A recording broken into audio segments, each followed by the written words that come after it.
a qu'un seul nom qui sauve, qui guérit toutes les maladies. Bonjour Saint-Esprit, bonjour chers auditeurs, tous ceux qui nous écoutent à cette émission chaque samedi. La voix du serviteur est en onde. Nous sommes maintenant à l'heure du rendez-vous pour partager avec vous ce que Dieu nous confie comme oracle afin que la parole de Dieu franchisse la porte de ton cœur et que la bénédiction soit pour vous à l'occasion où vous écoutez cette parole. Nous avons comme titre aujourd'hui, c'est Jésus, créateur de l'univers. Nous tirons ce titre dans le livre Jean, chapitre 1er, verset 1er, où la parole de Dieu exprime ainsi. Au commencement était la parole, et la parole était avec Dieu, et la parole était Dieu. C'est la Bible qui parle. Nous avons confiance dans cette parole, et nous faisons confiance à Dieu qui nous a choisis, qui nous a fait grâce pour que nous soyons un du pas de parole pour communiquer avec vous en cette occasion, dans cette émission qui est la voix du serviteur, la parole de Dieu. Nous avons ce titre, Jésus, créateur de l'univers. Dans l'évangile de Jean, le chapitre 1er, souligne la préexistence éternelle de Jésus-Christ. Comme Dieu, Jésus était le Logos, c'est-à-dire la parole. Jean atteste la divinité de Jésus comme créateur parce qu'il dit clairement que toutes les choses ont été faites par la parole. Jean débute son œuvre par l'expression « au commencement ». La même expression qui commence le livre de la Genèse, chapitre 1er, verset 1er. Ceci fait écho, car la parole existait avant toute chose, même la naissance humaine. Le terme parole est un titre donné à Jésus-Christ dans l'évangile de Jean comme le Fils de Dieu. Jésus, le porte-parole de Dieu, est le moyen par lequel Dieu a créé l'univers. La parole était avec Dieu. C'est-à-dire, la parole est une personne distincte de Dieu, le Père. L'auteur dit que la parole était Dieu. Il nous permet de voir la nature divine de la parole. Alors, Jésus est le créateur, car par la parole, Dieu a tout créé. C'est un élément central dans les créations entre Dieu et les hommes. Jean 1:1, c'est-à-dire Jean chapitre 1er, verset 1er, affirme la divinité de Jésus-Christ comme la parole éternelle. C'est la nature même de Dieu. C'est ce qui fait de Jésus le créateur. Parce que par la parole, Dieu a tout créé. Puisque la création existe par la parole de Dieu. C'est ce qui fait de Jésus qui il est en tant que créateur de l'univers. Jean, chapitre 1er, verset 1er, nous lisons que dans ce verset, il y a 3 expressions fondamentales qui expriment la parole. Premièrement, au commencement était la parole. Deuxièmement, et la parole était avec Dieu. Troisièmement, et la parole était Dieu. La parole est répétée 3 fois. Ainsi, nous allons détailler en quelques minutes notre réflexion sur ces versets. Nous tirons notre premier point qui dit « Jésus, la parole préexistante ». Notre premier point, Jésus, la parole préexistante. Jean s'applique à Jésus le titre divin, parole, en grec, logos.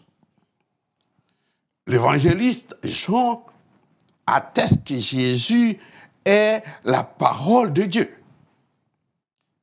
Mais c'est la parole personnifiée par laquelle Dieu s'est révélé à l'humanité.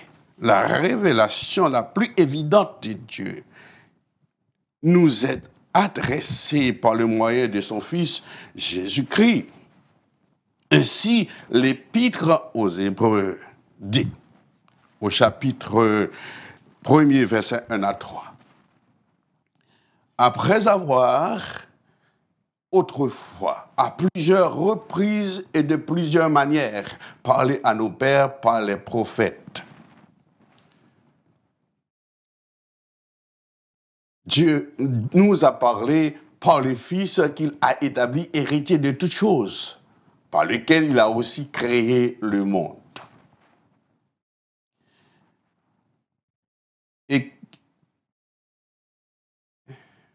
il a ici créé le monde, étant le reflet de sa gloire et l'empreinte de sa personne et soutenant toutes choses par sa parole puissante, a fait la purification des péchés et s'est assis à la droite de la majesté divine dans les lieux très hauts. C'est la parole de Dieu qui exprime de cette manière. C'est-à-dire, durant le temps de l'Ancien Testament, Dieu s'est révélé à l'humanité. Les Israélites en particulier, et de diverses manières, émettent foi par la voix de Moïse et des prophètes. Au temps marqué, Dieu communique sa pleine révélation à l'humanité par Jésus-Christ. Le Fils est l'image parfaite de son Père. Il maintient toutes choses en existence par la puissance de sa parole, pour indiquer sa supériorité, y compris sa seigneurie. Après avoir accompli son œuvre, il s'est assis à la droite de Dieu le Père. Dans le texte, nous lisons « dans ces derniers temps ». Ce n'est pas pour rien on a parlé ainsi. C'est une référence à l'époque où l'auteur rédige l'Épître aux Hébreux. Ces temps suivaient les événements de l'histoire juive. Cette période a pour caractéristique l'accomplissement de la prophétie et la révélation finale de Dieu à travers la vie du Messie. Jésus-Christ est la manifestation ultime ou complète de la gloire du Père, ce qui n'a pas été possible avant cette époque. De plus, c'est une période qui marque la fin de l'histoire humaine, une période de l'accomplissement de la promesse divine, la conclusion du plan divin et la révélation totale de sa nature et de son amour pour l'humanité. Jésus-Christ est la sagesse variée de Dieu. La Bible dit, « Or, c'est par lui que vous êtes en Christ, lequel, par le pouvoir de Dieu, a été fait pour nous sagesse, justice et sanctification et rédemption. » 1 Corinthiens 1, verset 30. C'est l'union des chrétiens avec Jésus-Christ.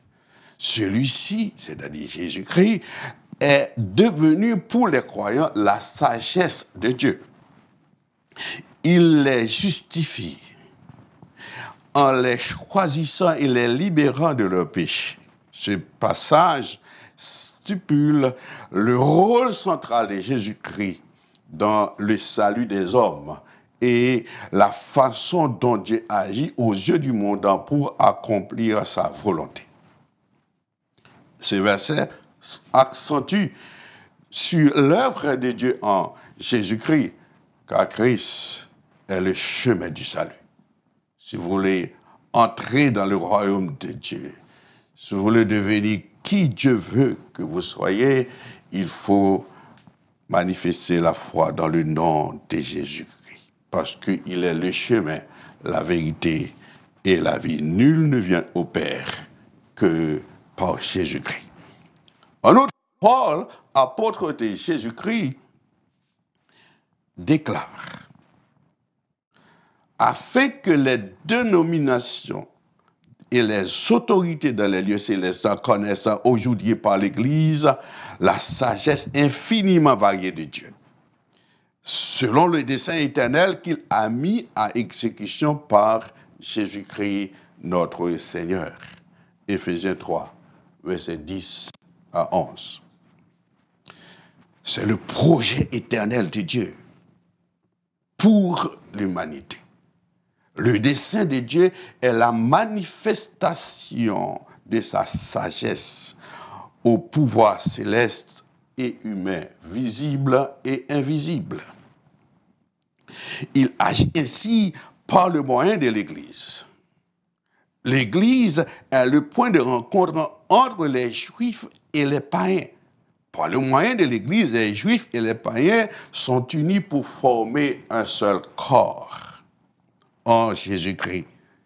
C'est l'évidence de la connaissance du ministère de Jésus-Christ. Dieu montre par cette unité ses desseins aux autorités spirituelles et à l'humanité.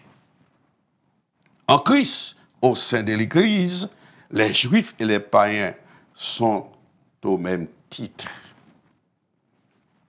En Christ, les différences sont anéanties. Cette unité n'est pas seulement à l'avantage des croyants, mais aussi pour les pouvoirs spirituels. Car Dieu fait manifester sa sagesse aux anges, aux êtres spirituels et aux hommes, et également des autres autorités invisibles. Le plan éternel de Dieu est exécuté en Jésus-Christ. C'est la crucifixion et la résurrection du Christ qui rendent possible cette unité, créant une nouvelle réalité pour tous les croyants. La fondation de l'Église est une source de la gloire de Dieu. L'unité des Juifs et des non-Juifs révèle un secret que Dieu a gardé pendant des siècles. Alors Dieu l'a révélé à Paul pour que l'Église soit le centre de la manifestation de la sagesse de Dieu pour tout le monde. Toujours dans la sagesse diversifiée de Dieu, l'Écriture déclare, afin qu'ils aient le cœur rempli de consolation, qu'ils soient unis dans la charité et enrichis d'une pleine intelligence pour connaître le mystère de Dieu. Savoir Christ, le mystère dans lequel sont cachés tous les trésors de la sagesse et de la science. Corinthiens 2, versets 2 à 3. Tout ce que vous voulez savoir de Dieu, tout ce que vous voulez savoir de la vie que Dieu offre pour l'humanité, il faut que vous connaissiez Jésus-Christ. Parce qu'en lui, il y a toutes choses. Ici, Jésus est le centre du mystère de Dieu. Car en Christ résident tous les trésors de la sagesse et de la connaissance divine. La sagesse de Dieu appelle les croyants à prendre garde contre les raisonnements et les philosophies qui pourraient détourner leur esprit, leur foi de la vérité. Ils doivent être unis et encouragés afin qu'ils puissent fonder leur foi en Christ. Paul a comme but d'encourager les croyants à être unis dans l'amour. En outre, il voulait conduire les chrétiens à la connaissance de Christ. Par cette connaissance, les chrétiens ou les croyants atteindraient une pleine compréhension du mystère de Dieu, à savoir Jésus-Christ. Christ comme étant richesse, tous les trésors divins sont en lui. Il est la source potentielle de la vérité divine. En tant que sagesse de Dieu, il laisse dans l'ignorance tous ceux qui s'appuient sur leur propre sagesse. Par conséquent, les croyants sont avertis contre les fausses doctrines. Pour réussir contre ces forces, il faut qu'ils se focalisent sur l'Évangile comme une référence constante afin de ne pas s'écarter de la vérité. En d'autres termes, la parole est révélée, est la révélation parfaite de la nature et de la personne de Dieu. Cette vérité se trouve dans ce même chapitre, c'est-à-dire Jean chapitre 1er, dans les versets 3 à 5, le verset 14 et le verset 18. Le verset 3 dit « Toutes choses ont été faites par elle, et rien de ce qui a été fait n'a été fait sans elle. » Verset 4, « En elle était la vie, et la vie était la lumière des hommes. » 5, « La lumière luit dans les ténèbres, et les ténèbres ne l'ont point reçue. » C'est l'affirmation que toutes choses sont à l'existence par la parole. Ces versets nous décrivent que la parole, Jésus-Christ, joue le rôle central de la création de l'univers. Il ne faut pas voir la parole seulement comme Jésus, le Créateur, mais également la source de toute vie. Et cette vie est la lumière qui éclaire les humains, les hommes. Cette lumière brille dans les ténèbres, mais les humains dans une confrontation. Car les ténèbres symbolisent la confusion, le mal, l'ignorance et tout ce qui est mauvais. Malgré tout, la lumière brillera, même au-delà du refus de l'humanité. Le verset 14 dit « Et la parole a été faite chair, et elle a habité parmi nous, pleine de grâce et de vérité. Et nous avons contemplé sa gloire, une gloire comme la gloire du Fils unique venu du Père. » C'est l'affirmation de l'incarnation de Jésus. Comme Fils de Dieu, il a pris la forme humaine et a vécu parmi les hommes.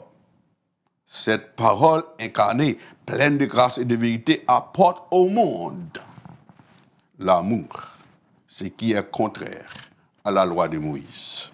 Le verset 18 dit « Personne n'a jamais vu Dieu. Le Fils unique qui est dans le sein du Père, c'est celui qui l'a fait connaître. » L'homme est créé à l'image de Dieu, mais il n'a pas vu Dieu de qui il est son image. Mais Jésus, qui est au sein du Père, l'a révélé et le fait connaître au monde. Colossiens 2,9. Car en lui habite corporellement la plénitude de la vérité. C'est-à-dire en Jésus-Christ habite corporellement la plénitude de la divinité. C'est-à-dire Jésus-Christ est pleinement Dieu. La divinité est dans sa totalité et est présente en Jésus-Christ. C'est ce qui distingue Jésus des autres créatures comme les hommes, les anges et les autres êtres spirituels. Car il est Dieu véritable. Pour contrecarrer les faux enseignements, ce passage met en évidence la source de sagesse et de connaissances qui sont cachées en Christ. Ce verset enseigne aux chrétiens, aux croyants, la véritable compréhension du mystère caché de Dieu. C'est également une déclaration complète sur la divinité de Jésus-Christ. À l'instar de la parole de l'homme qui révèle son cœur à son esprit, il en est de même que Christ, qui est la parole, révèle le cœur et la pensée de Dieu.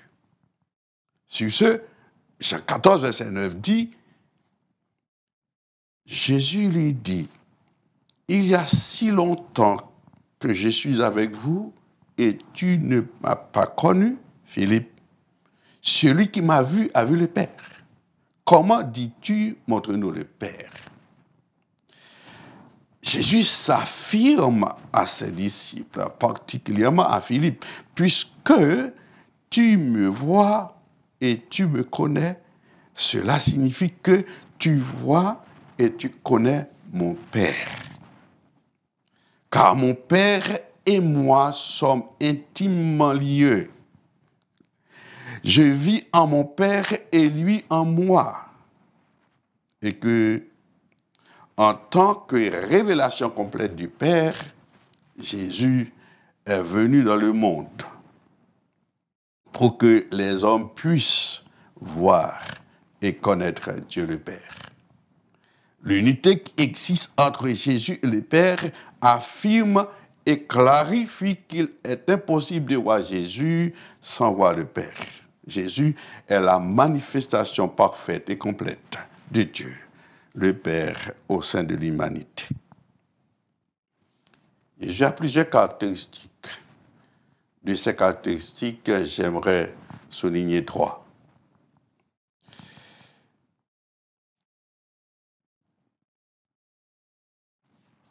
C'est ces caractéristiques, nous allons déterminer le deuxième point qui dit la parole et le Père.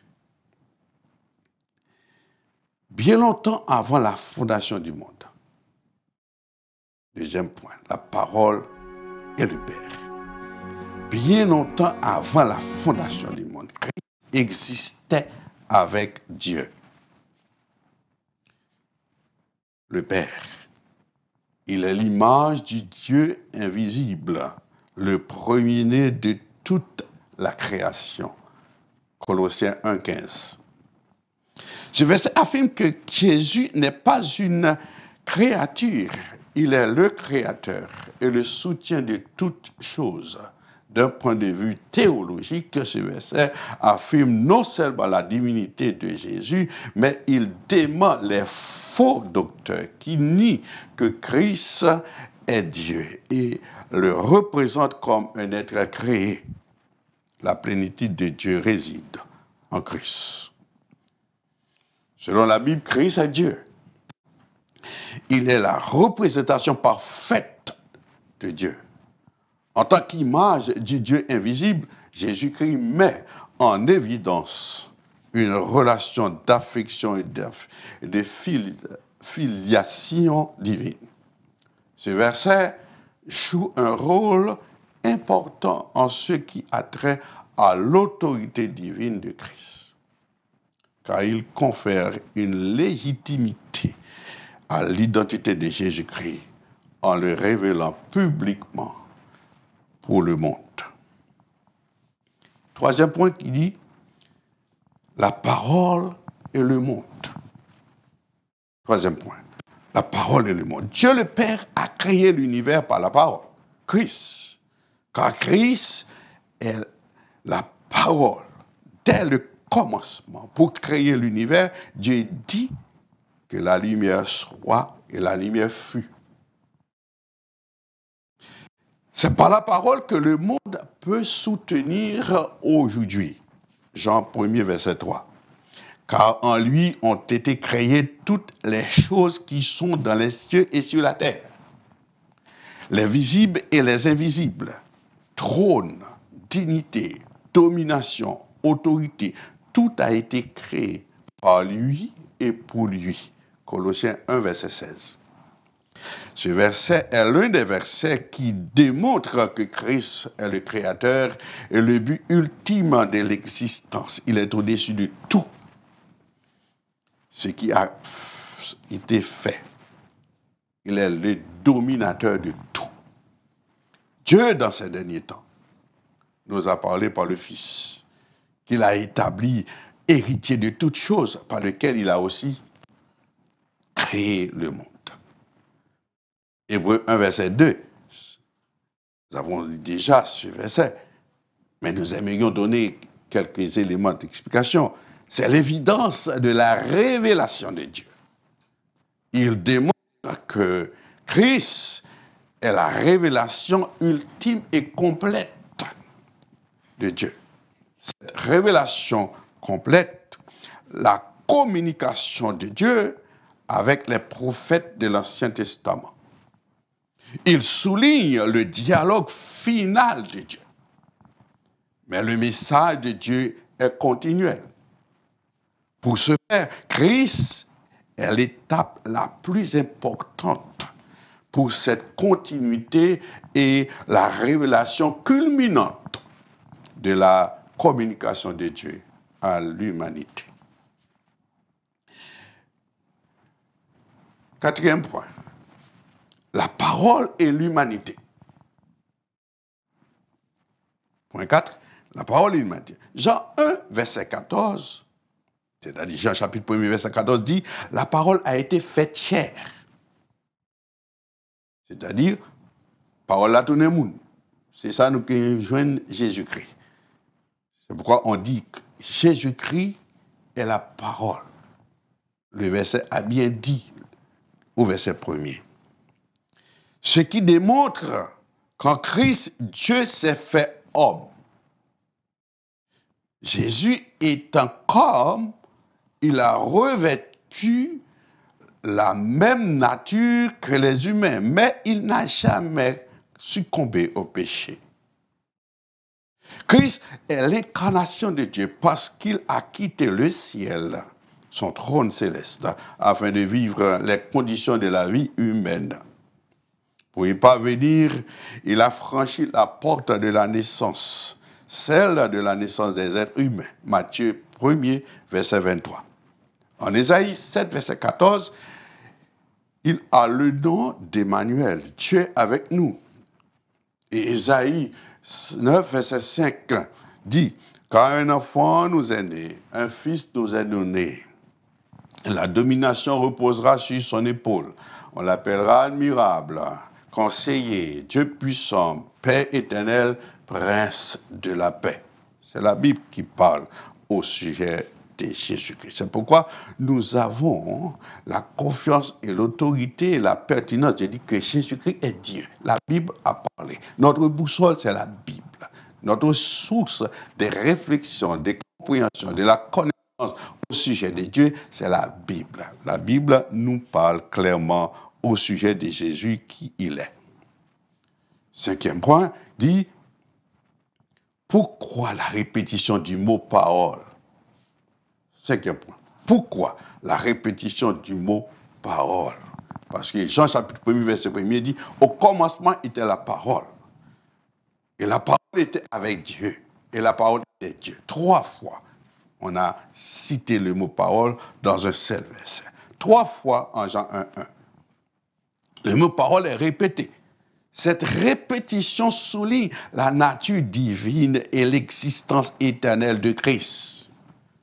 Jésus-Christ est l'incarnation de cette parole. Elle était avec Dieu et était Dieu.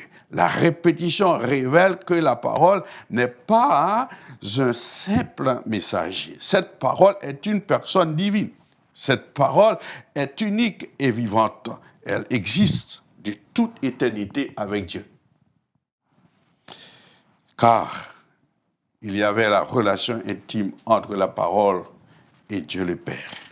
Au commencement était la parole, et la parole était avec Dieu, et la parole était Dieu. Au commencement de la parole, c'est-à-dire, c'est un rappel du récit de la Genèse. Là où Dieu a dit et créé. Cette phrase établit que la parole existait avant le temps, et même au-delà du temps. C'est l'expression de la parole divine, et qu'elle se manifeste dans la création. La deuxième répétition, et la parole était avec Dieu, cette expression enseigne une relation intime et communion entre la parole et Dieu. Elle n'était pas indépendante de Dieu, mais elle jouait le rôle d'un être qui était dans une relation personnelle avec Dieu le Père.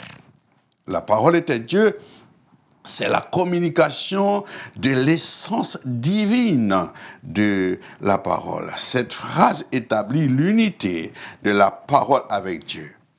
Cela ne veut pas dire qu'elle représente Dieu unique, mais qu'elle fait partie de la nature divine. Est-ce que cette répétition est-elle utile? Oui.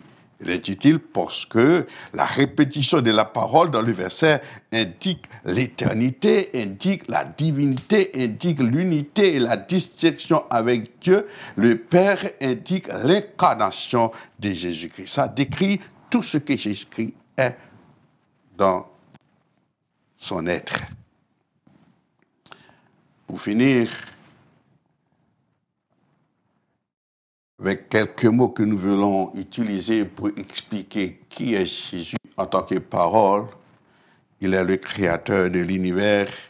Cette réflexion permet d'apprendre une partie de la connaissance de la parole dans l'éternité et dans le temps. En ce qui a trait au commencement était la parole, Jean, l'auteur qui a rédigé ce livre, du texte utilisé, le Jean chapitre 1 verset 1 comme provision divine aujourd'hui, appelle Jésus la parole. Nous venons de voir ce qu'est la parole. Pourquoi Jean utilise la parole? C'est parce que avec la parole, Dieu a tout créé. L'univers a été créé par la parole de Dieu. Dieu dit et ce que vous voyez sous vos yeux existe. Il a fait un constat dans le discours de Jésus. Toutes les paroles sont des vérités venant de Dieu. Et ces paroles viennent de la personne même de Jésus. Avant toutes les choses, Jésus était avec Dieu et était Dieu. Jésus-Christ n'a pas de commencement parce qu'il existait de toute éternité. Quelle que soit la distance ou la hauteur que les chercheurs, les savants pourraient visiter par leur esprit, par leur connaissance, par leur réflexion dans le temps, Jésus est là. Le Christ est la parole.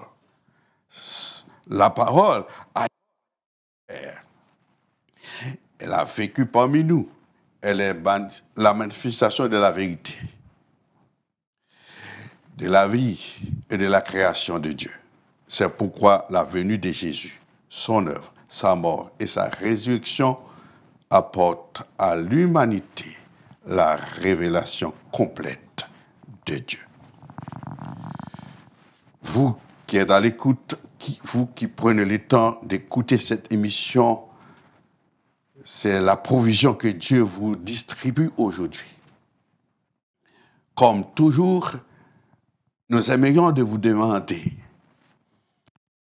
négligez d'inviter vos amis à écouter cette émission au moment où vous êtes à l'écoute. Nous vous prions d'inviter vos amis, nous vous prions d'abonner à cette émission, nous vous prions de liker et de faire tout ce qui est possible pour contribuer afin que cette émission existe pour la gloire de Dieu. N'hésitez pas de prendre une décision nécessaire quand Dieu vous parle, quand Dieu vous touche le cœur. N'hésitez pas d'agir, car votre vie, quoi qu'il en soit, dépend de Dieu. C'est Dieu qui est l'auteur de la vie, c'est Dieu qui est le créateur. Il est le Dieu des esprits de toute chair. Il a le pouvoir, la puissance et l'autorité de faire tout ce qu'il veut de votre vie.